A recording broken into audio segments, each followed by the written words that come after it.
మామిడి జీడి పొడేమా.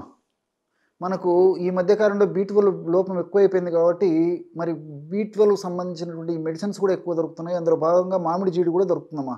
ఈవెన్ ఆన్‌లైన్‌లో కూడా దొరుకుతుంది. పెద్ద పెద్ద షాప్స్‌లో కూడా దొరుకుతుంది కాబట్టి, ప్రామాణిక్ కంపెనీ వాళ్ళు తయారు చేసేటువంటి మామిడి జీడి పొడిని మనం తెచ్చుకొని, రోజు ఉదయం ఒకసారి, సాయంత్రం ఒకసారి అర టీ స్పూన్ నుంచి ఒక టీ స్పూన్ వరకుమా, ఒక కప్పు మజ్జిగలో గానీ, లేకపోతే ఒక వాటర్‌లో కలిపి తీసుకోవడం గానీ, ఈ విధంగా రెగ్యులర్‌గా చేయడం వల్ల బి12 లోపం చాలా త్వరగా భర్తీ అయిపోతుందమ్మా.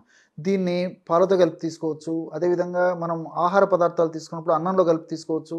అదేవిధంగా ఈ పుల్కాలు, రోటీలు, అదేవిధంగా చపాతీలు ఇవి తీసుకున్నప్పుడు అవి తయారు చేసి ఆ చపాతీల పిండిలో కలుపుకొని వాడుకోవచ్చు. లేకపోతే నంజుకొని తీసుకోవచ్చు. ఏదో ఒక పద్ధతిలో రోజు ఉదయము ఒకసారి, సాయంత్రం ఒకసారి అర టీ స్పూన్ నుంచి ఒక టీ స్పూన్ వరకు మామిడి జీడిని ఏదో ఒక పద్ధతిలో మన దేహంలోకి పంపించడం వల్ల బి12 లోపం చాలా త్వరగా ఆ యొక్క సమస్య నుంచి బయటపడవచ్చమ్మా.